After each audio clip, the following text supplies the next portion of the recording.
It's now 4:30. I'm going to call the Wednesday, August 13, 2014 meeting of the Moorhead Public Service Commission to order. Could I have a motion, please, concerning the agenda? I move to approve the agenda. Is there a second? Second. Did we want to move item 12 upward or not? Yes, we do. Oh, yes. So is it is, I move to approve agenda with item 12 being item 8 now. okay? Following 8, I'd say. or before 8. So we do have a second. Okay, all those in favor signify by saying aye. Aye. Those approved, same sign. That motion carries. Could I have a similar motion concerning consent, although I believe, again, we want to move item 5 off the consent agenda. So could I have a motion to approve with that change? I move the consent agenda with the removal of item 5.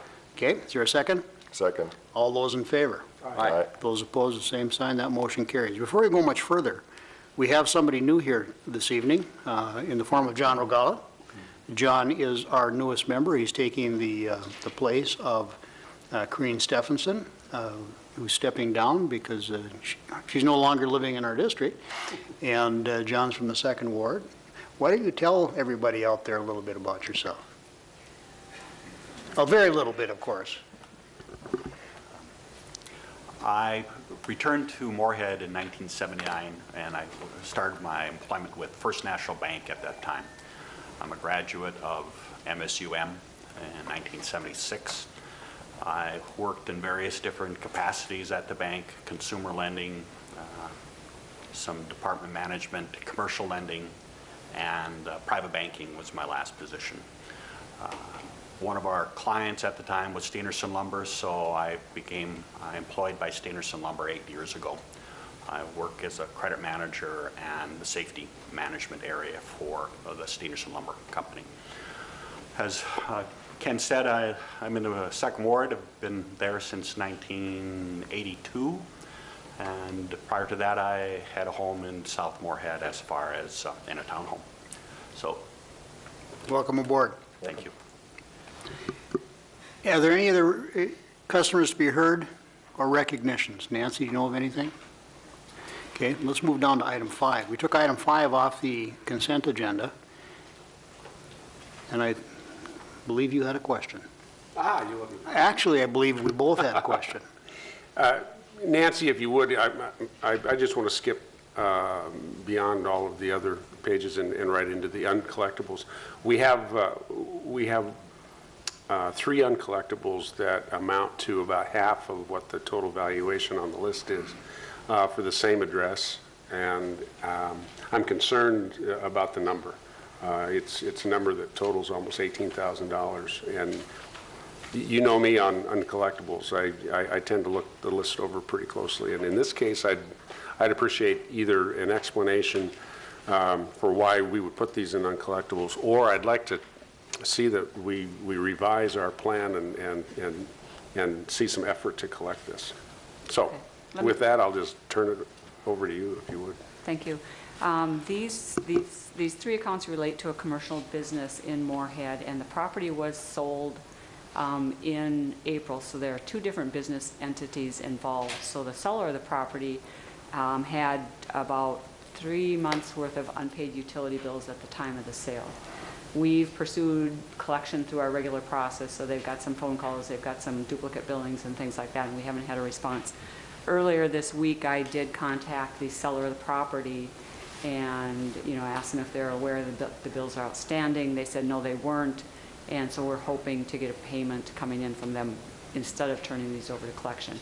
If we don't get that payment, then what we would do is we would be capable of assessing some of the unpaid water, sewer, and garbage to the property owner, but not the electric bill.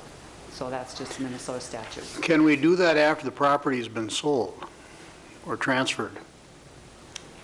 I don't know that question. It probably doesn't make good business sense to do it, to penalize the new owner for a bill from the old owner. I'm not as much concerned about the new owner. What I'm more concerned about is whether or not we can attach it to the property after the property has in fact been conveyed to another third party. I'll check that information. Would you please? We've actually never used that process to collect debts, but it is available. Well, I think the city We'll deal does have with the it. ordinance that allows for the assessment of those costs, if I'm not Yes. mistaken. Yes, yes. So as of today, we're hoping that, that it was just an oversight by the seller of the property, and we'll hope that they can either pay it or enter into some payment schedules, which would prevent it from going through any further outside collection process. Well, related to the same thing that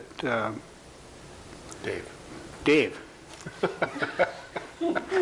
Oh, I remember you. I have these flashes. Anyway, the same thing that Dave was saying, we've got a $14,000 bill on the electric side. How long a period does that cover?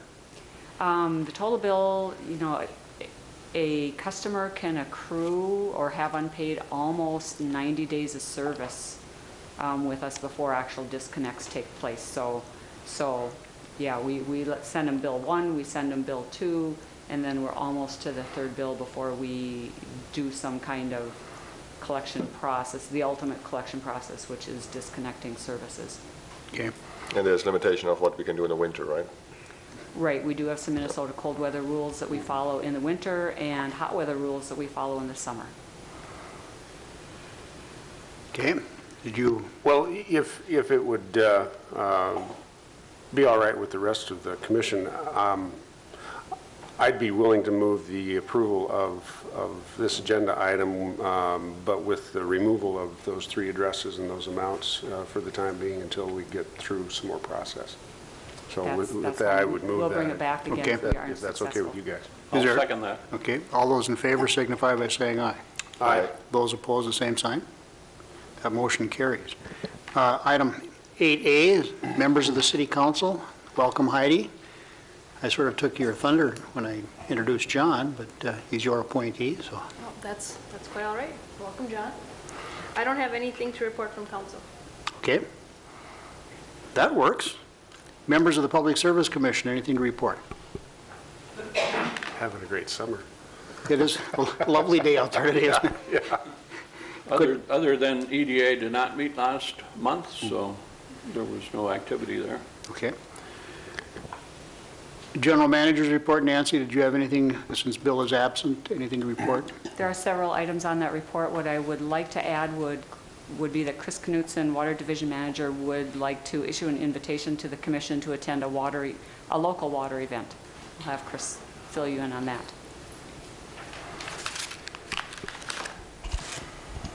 Chris Knutson, Water Division Manager. Briefly, this next Sunday and next Monday, there's going to be a meeting of the Clean Water Council in Moorhead, actually. And the Clean Water Council is actually something that started in 2008 with the passage of the Clean Water Legacy Amendment in Minnesota, but it's basically a group of appointed members that are interested in water quality and water quality projects. It's mostly members of watershed districts or local government units. In this case, there'll be a bunch of state senators and other professionals for both a brief social on Sunday, this upcoming Sunday, and then there's actually a tour of local water quality projects going on in the area on Monday. So I was able to secure an invitation for one of you. If you'd be interested in attending, just feel free to email me, and I can certainly arrange it. So if you're interested in socializing on Sunday or attending the tour, please just let me know. Okay. Anybody have an interest in attending? I'm going to be out of town otherwise. I'll go. Okay, well, why don't we do in this case, if you'd send a note out to us, then we will check schedules. Just get the materials. I'll send Casey information in the Okay, agenda. thanks, Chris. Yep. Let's take up, David? Go ahead. Let's take up item 12, which, Are we done with the general manager's report? Not quite. not quite, but Oh. I was going to put John, we agreed to put item 12 ahead of item 8, and I missed up on that. So that brings us on to item 12, approve the bond purchase and project loan agreement with Minnesota Public Facilities Authority for the high service pumping station project. Who's going to report on this?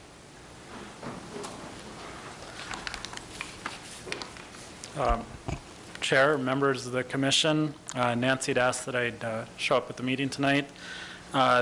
So before you, you have a PFA loan for your high service pumps. PFA loans are something that MPS hasn't done in the past. They're a really good opportunity for a utility, a water utility, to utilize. It's a lower interest rate. It's about 1% after everything's taken into account. Also the cost of issuance are less, so it's a really good program for MPS to utilize for financing this project. The bond issuance is much like a traditional revenue bond where the commission needs to approve it and then it goes to the city council for final approval.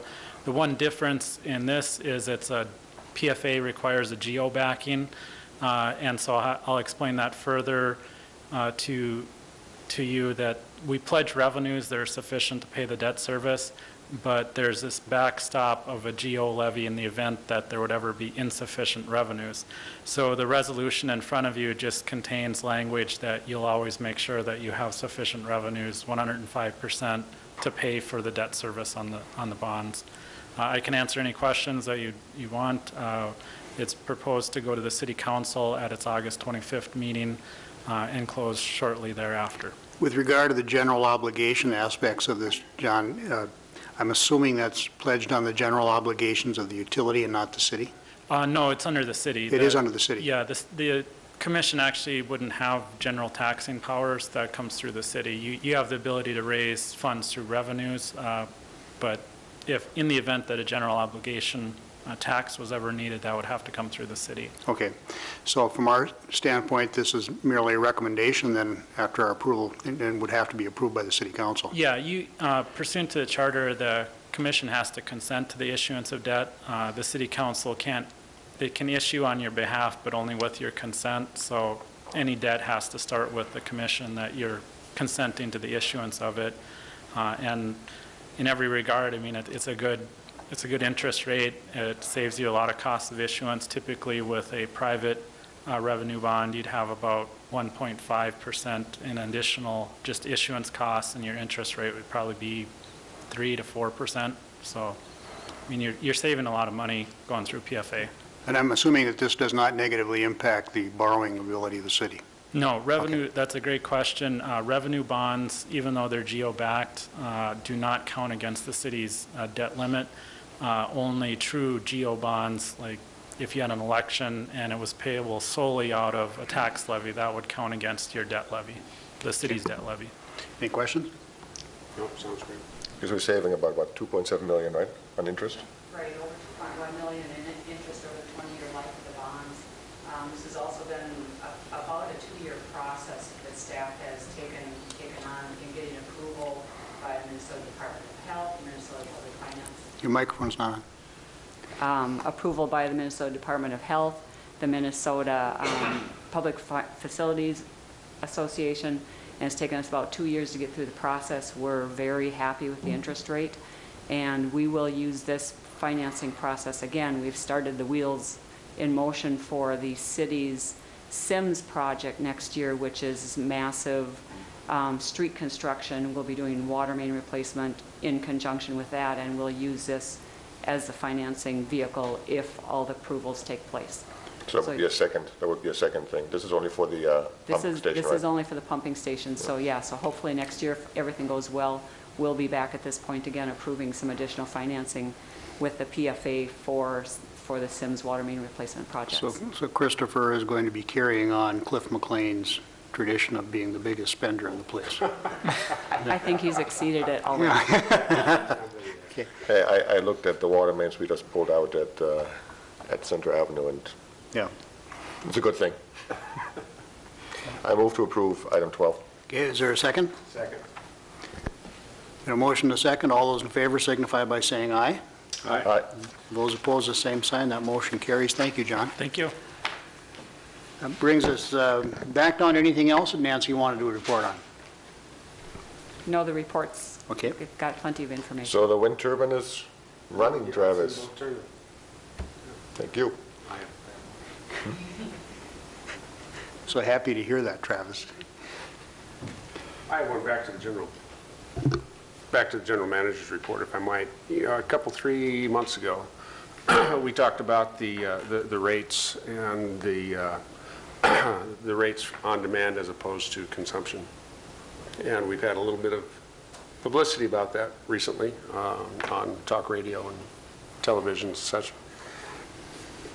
And I'm wanting to understand, folks, whoever, Dennis, somebody, I'm wanting to understand truly what it is that we did that would have created that kind of a bulge in somebody's summer utility bill. I don't think that was our intention, or at least it wasn't my intention. I can't speak for everybody else up here, but what is it that we did that created such an explosion of rancor about our utility bills to some businesses in Moorhead? We've got a handful of small general service customers that were moved to general service based on how we determine our rate classifications. So prior to 2014, we classified customers according to their kilowatt hour sales or the amount of energy they used on a monthly basis.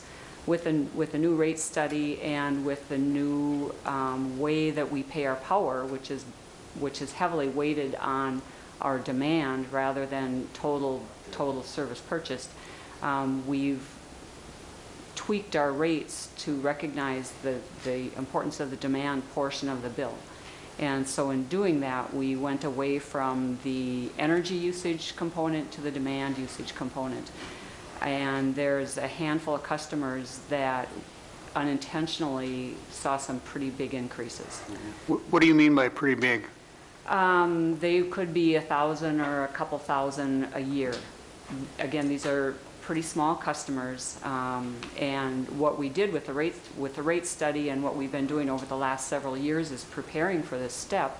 We had an excess demand charge that these customers would get a pretty good bill once in a while, and some of them it might have been only once a year, and the other 11 months out of the year they didn't see that. So we've transitioned the bulk of these customers, didn't see a big increase this year. In fact, a lot of them even saw some decreases, some rate decreases, depending on what their load factor was, and that's the ratio of their energy usage to their peak demand at any point in time during that month.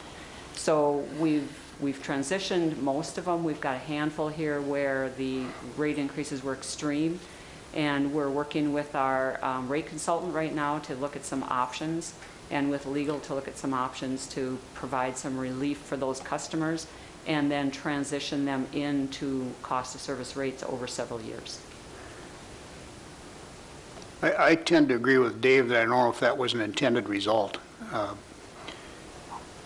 Have we communicated with those business customers to the extent that we are re-examining the process? We haven't done that yet. We did communicate early in the year. Dennis Eisenbrown, Energy Services Manager, did communicate with those customers early in the year, tried to explain things and explain, why we made the change, how they can effectively manage their load better. So he's had some of those conversations. He's done energy audits, but he has done a lot of communicating. And we're just, we've worked with the rate consultant now, and we're just getting those options put together to take a look at, and would hope to have something at the next meeting. In fact, if the budget committee is willing to take a look at it within the next week or so, we'd appreciate that, and then we'll have a proposal before us. We've also got legal counsel taking a look at it for us too, to see what we can do on an interim basis this year.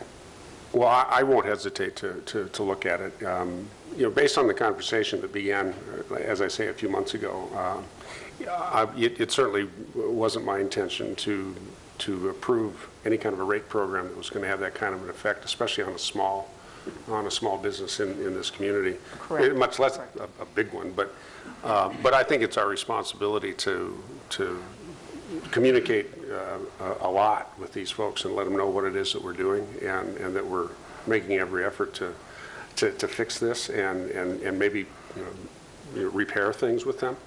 I'm a PR guy first, I guess, but at the same time, I want to be fair, and it seemed to me that we were getting into a fairness thing here.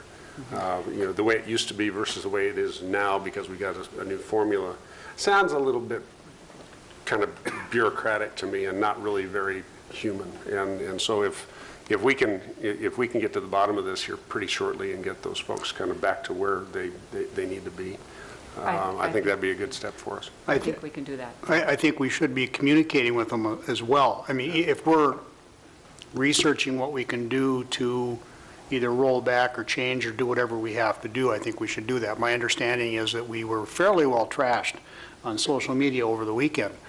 And I'll read for you, and this was sent to me by another customer. This is not about the business, this is about how MPS sucks and their rates are too high. I am sorry if MPS can give the city $8.1 million in 1 year, then we are paying way too much. Business owners, homeowners, and everyone in Moorhead need to come together again. MPS and the state of Minnesota cannot do anything because they have no control over MPS because it is a city-owned, but yet the city does nothing either. And the wind tower is sitting still. Please use them and generate more energy so that the rates can go down. Message to Travis. There is not reason those towers should sit still except for maintenance, which we all know is why they were down. And if they produce too much energy, then cut back on other forms of energy. I am proud that Savageos, which happens to be a customer who has been in the press, has taken a stand. More and more need to stand up and do something. I don't think that some of these customers understand that, number one, I don't think anybody sitting here would have adjusted rates in such a fashion that they feel the need to be quite so vocal in a negative way on social media. At the same time, I think we have to communicate better with our customers. I tend to agree with you on that.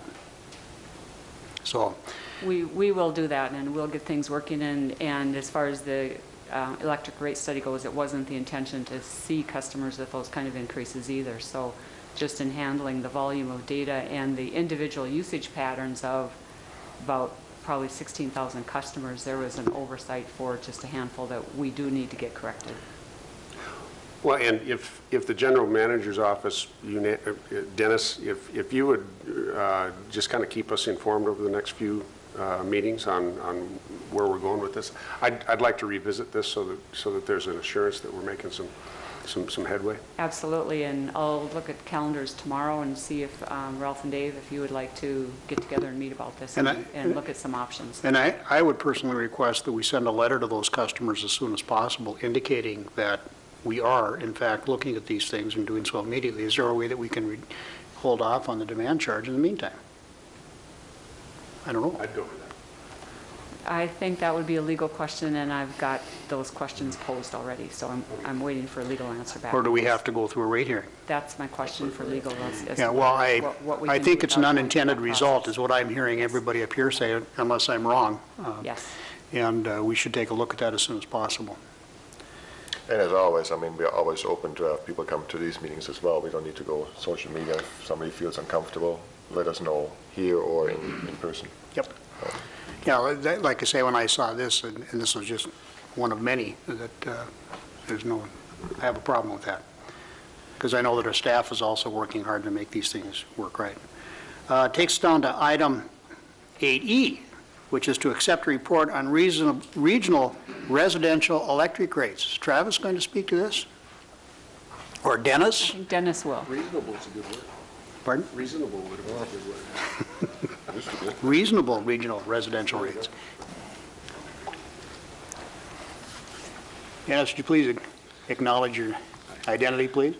Dennis Eisenbrown, Energy Services Manager. I'd like to welcome Mr. Regala. We've talked on the phone before about rebates at Steenerson's and never had the pleasure to meet, so pleasure to meet you. Every year, I try to compare the regional residential electric rates, just to kind of see where we're standing with the utilities in the area. From last year compared to this year, we've moved up one slot to be more expensive. That can be explained primarily by the interim rates that Xcel was charging North Dakota. They had a fairly high rate, and they settled on a new rate, which is now their new rate, but it's less than what their interim rate was, and that put them just a little bit below our rate. And when I compare our rates to other utilities, we also look at everything that the customer pays. What I'm trying to compare is what the residential customer needs to write a check for. Because if you look at just the rates, there's a great disparity, but you have to look at when they put on what we call riders, the SIP charges, the fuel adjustment charges, all these sorts of things. And then once you add that in, then that playing field levels off pretty quickly. And that's what we have here.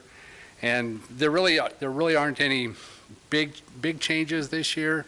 You know, there aren't, a couple years ago, we had some of the other utilities that had rate increases in the 30% category. Nothing like that this year. This has been a lot more level year. So it's not a lot to the report this year. It's pretty pedestrian, I would call it. But there's one big thing, right? Which is this the first year that our rates are higher than Excel Fargo? Historically, I guess I'm not sure if it's always been that way, but we did switch from last year. That I know for sure. And I know that we've been lower than Excel North Dakota for a while, but they're pretty much our closest and keenest competitors. So I think this is the first time that we've actually nudged above them and stayed there, given the adjustment that is made, you know, because they apply in North Dakota for 15% and they get approved for 9 or whatever. Right. And so there's that little teeter-totter that starts to happen. But I think this is the first time now where after the adjustment, after what they were approved for, we actually now compete at a little higher level now with the Fargo side XL than we used to. Right. Yeah, okay. Yeah. Because I think they were operating around 12% before overall, and I think they settled about 5 or 6%. And so. Any further questions? Have a motion concerning this report? I move to accept the report on regional residential electric rates. Is there a second? Is that a second, Larry? I second, please. Okay. All those in favor signify by saying aye. Aye. Those opposed, the same sign. That motion carries. Brings us to item 9, which is to approve professional services for the electric system master plan upgrade or update.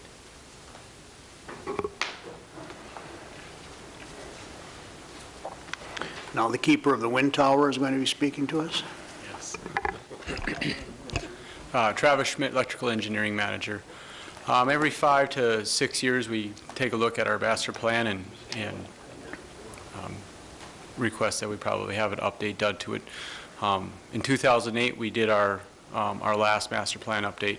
It's been about 6 years now, almost 7, on the start of 7. So we've done a lot of the projects that were incorporated into that original master plan in 2008, and there's a lot of things in there that need to be adjusted and reevaluated based off of the downturn in the economy and everything. So basically, that we're going to look at that. We're going to look at a few other things that have been requested by the commission. We're going to look at the looping or the undergrounding of all the electric facilities in town. So making everything either redundant or putting it all in the ground. So that'll be a part of the report as well when they come back to us.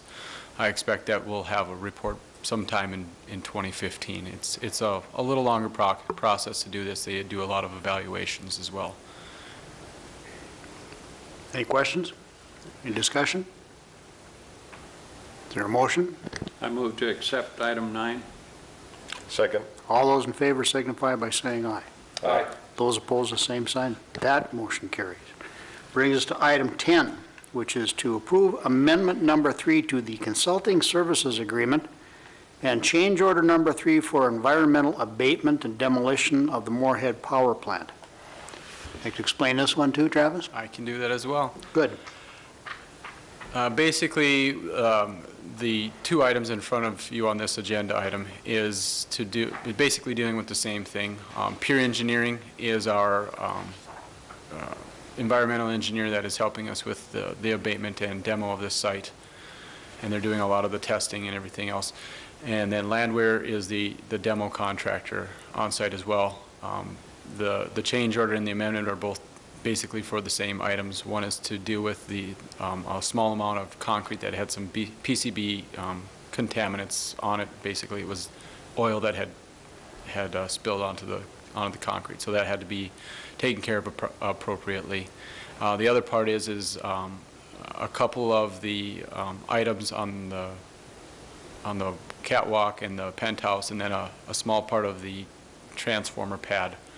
had some material called galsbestos, and it's an asbestos-type material. It's a coating on the metal is what it is. So those things also needed to be taken care of properly, so that's what these costs are for.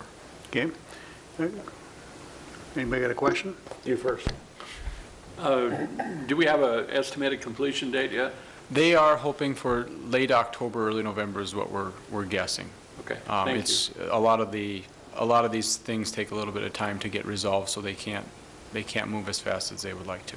That, I assume, puts the Defined Garden into 2015? Nope, we've actually requested that once they get most, or they've got a lull in their work on the main site, that they hop across the street and take care of that as soon as possible so that the Defiant Garden can move sooner than later.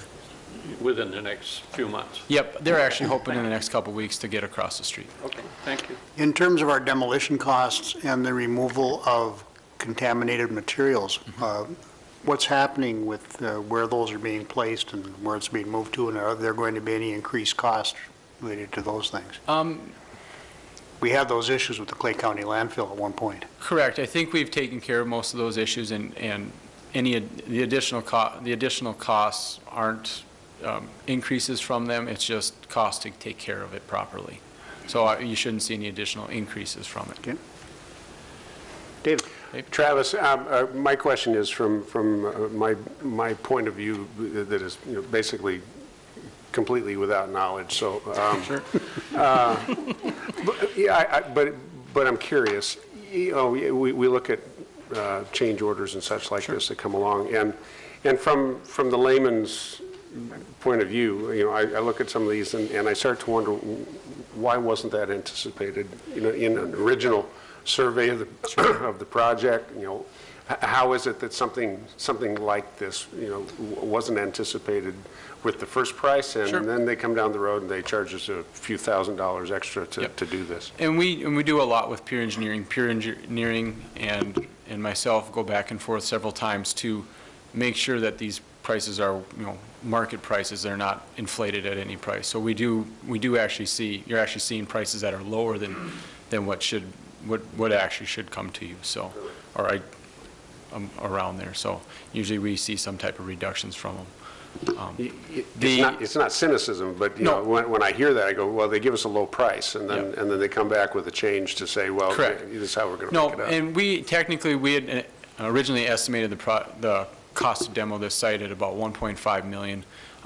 There are, in an old facility like this, there are a lot of unknowns and a lot of unforeseen things that do come up. We tried to catch most of them, if not all of them. However, there's things that just you don't notice right off the bat. And we did a lot of testing originally to do that, or I should say Pier did a lot to get those specifications, down as much as possible. But some things do get missed. So, we were planning on that 1.5 to be enough money to do it.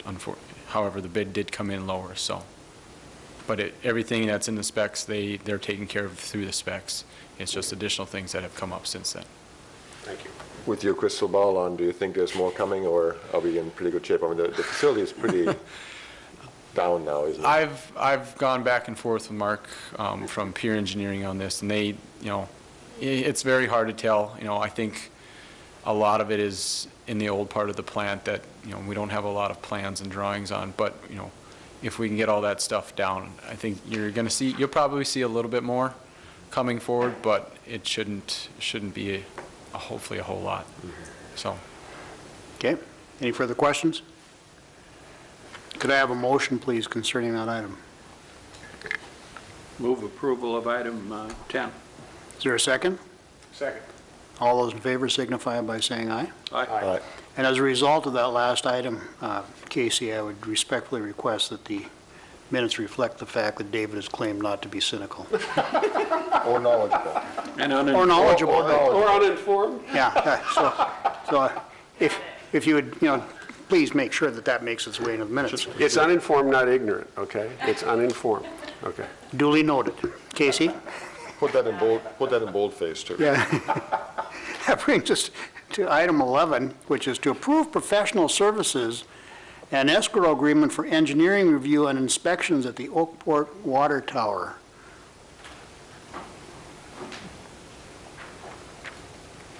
Chris Knutson, Water Division Manager.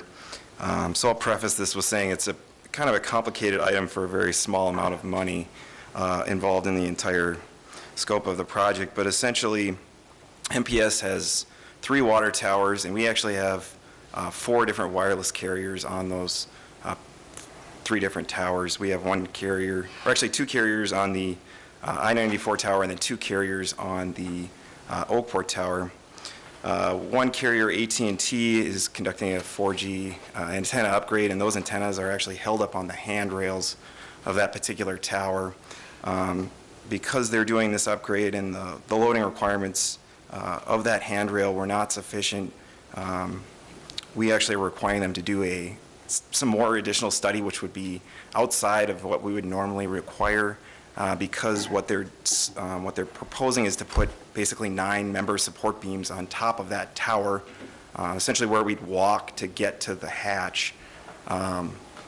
They're proposing to put those beams there, but they did not conduct a safety review or some further investigation in terms of the safety and accessibility of it. So MPS is requiring that they do that evaluation because I was not comfortable approving the plans as they sat. Subsequent to that, we came up with an agreement that we felt was reasonable with KLM in terms of conducting the evaluation that would satisfy my requirements. The wrinkle in the whole process is that the payment will actually go through an escrow account because Velocitel cannot hire consultants directly because they've just had some experiences in the past where they haven't been able to pay the consultants. Or it wasn't Velocitel in particular, but KLM wasn't comfortable with Velocitel paying them directly. And Velocitel is the tenant on the tower? Velocitel is the third-party contractor of AT&T to secure the upgrades. So the carriers, the Verizons, AT&Ts, and Sprints of the world never do this stuff directly. They hire third-party contractors to complete it. We don't own the tower yet, correct? That's correct. When are they anticipating doing this?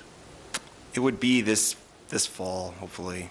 So they're going to be doing it this fall, and we don't have the contract in front of us, but does that contract specify that everything has to be done to our specifications? That's correct. So, I mean, any modifications to that tower have to be done to our specifications to meet our maintenance requirements. So accessing the interior of the tank through the hatches is a maintenance activity, and we need to have that access safely.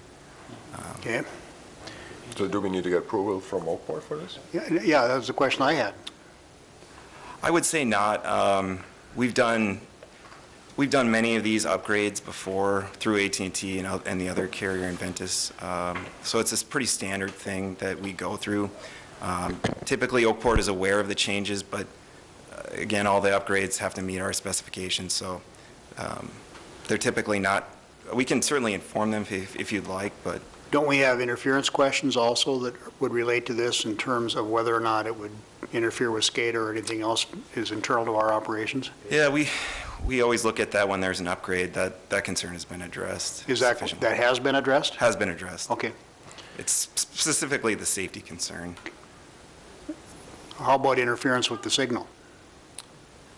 Yeah, that's part of the whole. It's Okay. been addressed. Les? I think we should, in order to continue good cooperation with the Oakport Township Board, make sure that they are fully informed I tend to of agree what's with going that. on. I'm assuming that Oakport is currently getting the rent payments, are they not? That's correct. Still, So actually, it's still their it's Oakport's tower. tenant, and it's Oakport's tower. But we maintain it, right? Correct. Yeah, we maintain it, but we're now reconfiguring it and are allowing a reconfiguration on the tower to our specifications. Correct. So I would assume that the underlying landlord will still have some approval rights. They would still have to approve, yeah. They would authorize the carrier to make the upgrades, and they're aware that the upgrades are happening. It's just that they typically aren't interested in the engineering aspect Okay. of it. But we should still. I sort of let tend them to know. agree with Les. Yeah, I have no problem doing that. I'm just telling you the normal process Okay. that we go But through. there's no financial impact on you guys or Oakport, right? There would be no impact. They'll Correct. still receive their payments as usual.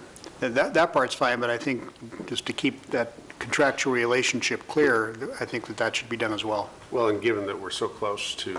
The takeover. Yeah, I mean, there are a lot of issues that don't even have anything to do with this, but this is just a piece. And Yeah. this raises another question with me relative to that takeover. We were having some issues vis-à-vis this water tower anyway in Oakport Township. Have those been resolved?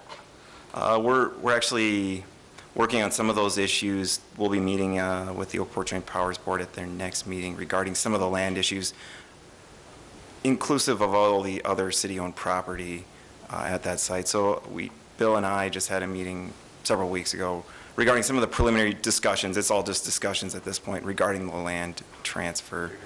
Because that second tower was built, right? I'm not good. That's correct. Tower was The built. Verizon tower was built on the site. This is actually an antenna on the Yeah, physical yeah, tower. no, understood. Okay, I'll move approval of 11 if you're ready for that. I'm ready for it. Is that I your move motion? approval of 11. Is there a second? Second, All those in favor signify by saying aye. Aye. aye. Oppose the same sign? May I ask him a question? We're sort of on the Oakport issue, Okay. but I do have a question. Is this going to be informed question or This is uninformed question? quick. This Is is this, quick. he, Informed question or uninformed question? I was out driving around. he's not answering. You don't answer at all? I was out driving around, and I went up to just take a close look at this tower. I'd never actually been kind of at the foot of it. But I was greeted with a sign that said private property and private drive and so forth. Do we actually have legal access? Do we have an easement? Do we have, what is our access? Because the sign kind of made me feel like I'm probably not supposed to be there, so. Yeah, That was put up MPS, specifically because of your trip. Yeah. Yeah, I suppose. MPS does have an access easement to that site. Throughout that drive, you'll notice that the drive is also shared by a residential property immediately to the south. Right. They also utilize that drive as well. And I think that's, some of those easement rights are part and parcel of the discussion that's going on with Oakport That's Township correct. even as we speak. So I think Les's recommendation that we contact the township board and provide them with information as to what's going on would be appropriate. I'll just email the chair of the board if that's sufficient. As long as they're aware of it. Okay. Okay. Okay. Any further discussion? Casey had a strange look on her face. Oh, guess it's Casey. Guess it's not Casey strange. Nothing for the record? Okay. I don't think we're going into executive session, correct? Although we should be doing that soon. Yep. For some issues that we have to discuss. Nothing further. The meeting is adjourned. Thanks, everybody.